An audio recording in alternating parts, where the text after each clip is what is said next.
Hello and welcome to our YouTube channel. In the previous video, we learnt about boxplot. In this video, we'll be looking at the code for the same. So let us begin by importing the required libraries.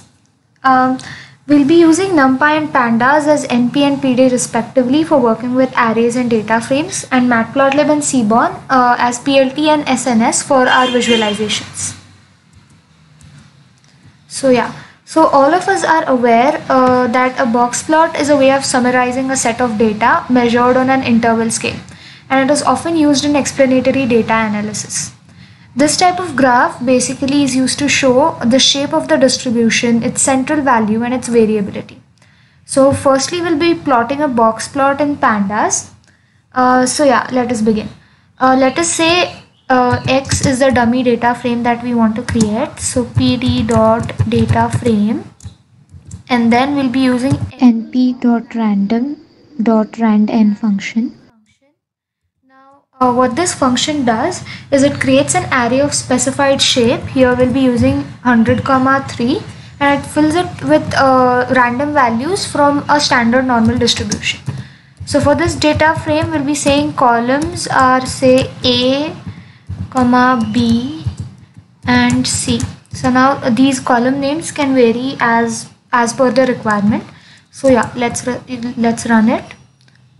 Columns. Yeah. So now our data frame is ready, and then we'll be plotting a box plot. So x dot box plot, and then we'll be giving the column equals to, and we'll be copy pasting these column names that we want, and then we'll be running it. So here you have a very basic box plot that we have plotted using a data frame that we have created in Pandas, and this grid appears by default. It makes our task of reading the values a bit easy, and these circles that you see here are the outliers. Now if you don't want to see that grid, you can also do grid equals to false and then run it. So yeah, the grid is gone. Now we'll be plotting a box plot in Matplotlib, and we'll be using the same previously created data frame X here also. So boxplot1, that is bp1 equals to plt.boxplot. Now we take out a specific column of the data frame, say the A column, then we'll specify that, then we'll run it. So you have a very basic box plot. You don't have any XY label here and a title. You can specify it if you want, and there are more things that you can do to beautify this box plot. Say you want the color of the box to be something green or orange or red. Suppose if you want to give a color to the box, then you can use the box props method, and then you can specify it like this: color equals to green. And yeah, so now the box outline is green. We can see that here. Now one more thing that you can do with this is you generally remove the outliers when you're working with the data, because those outliers kind of make your model performance a little weak.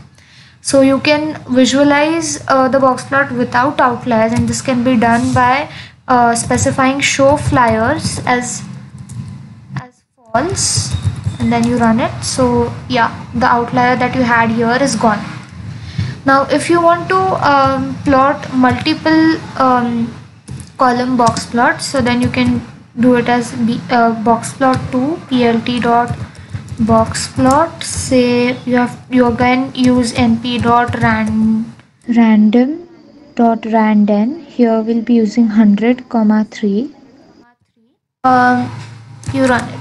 So now you have a 3 column box plot with 3 columns, so like first, second and third, and you have values for the same. You again have outliers, so you can again specify show flyers equals to false if you don't want to visualize them, and again you can beautify it by specifying box props equal to color. We can give as purple, for example. So the box outline is now purple color. Now there is one more feature of a box plot, that is you can show a notched box plot. So now what a notch does is it is useful in offering a rough guide to the significance of difference of the medians. So now you have these multiple boxes in a plot, so you can compare the medians of each one of them. So you can say notch equals to true, and then when you run it you see these tapered inside things. These are called the notches. So now the next library that we'll be using for plotting a box plot is Seaborn. Seaborn is a really great visualization library. Along with making it easy to read those visualizations, it also provides a vibrant array of color palettes to choose from. So our presentation also becomes a bit neat and tidy. So in this case, we'll be using the Titanic data set for the visualization. So Titanic is a very famous data set, and I have I already have it in my system. So I'll just be reading in that CSV file. So df dot say Titanic .csv. So to give you a rough idea of the columns that it has, I'll just run the head command, and you can see there are multiple columns to choose from. Few of them are categorical while others are continuous values. So let's say we want to plot a box plot for the column age. So how do we do it? We just say plot equals to SNS dot box plot, and then we specify the column age. Yeah, so you have a box plot where here you have these outliers. Now in this very basic step involved in data cleaning is removal of outliers. So now a box plot gives you an idea of the range where the outliers for your given data lie. So in this case, say around the age greater than 64, we have outliers for age greater than 64. So you can just see which rows have the values under age column greater than 64. So you can just do that by this command age, and then you can condition greater than 64, and then when you run it you see these rows have the column age greater than 64. So you can just drop them, or you can handle them the way you want while cleaning your data. Now if you want to plot a vertical box plot and have x-axis say the column sex and y-axis age, so you can do that by SNS dot box plot, and then x equals to sex and y equals to age. Okay, so you want the data which is to be used is the data set that we have loaded. So when you run it you see a box plot here. Now this is for a box plot for male, and this is for female. To make the visualization better, you also have a wide array of palettes to choose from, color palettes to choose from. So these are a few of them.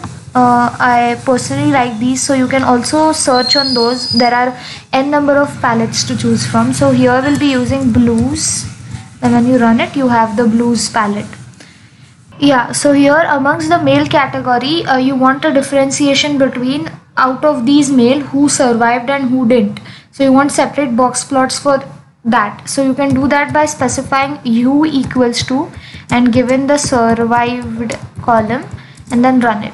So now you have these separate box plots for the same, and the legend shows the color scheme for the values 0 and 1 under the survived column. And many such things can be done. You can specify say line width equals to 2, then you have a thicker line for outline for this box plot. So many such things can be done.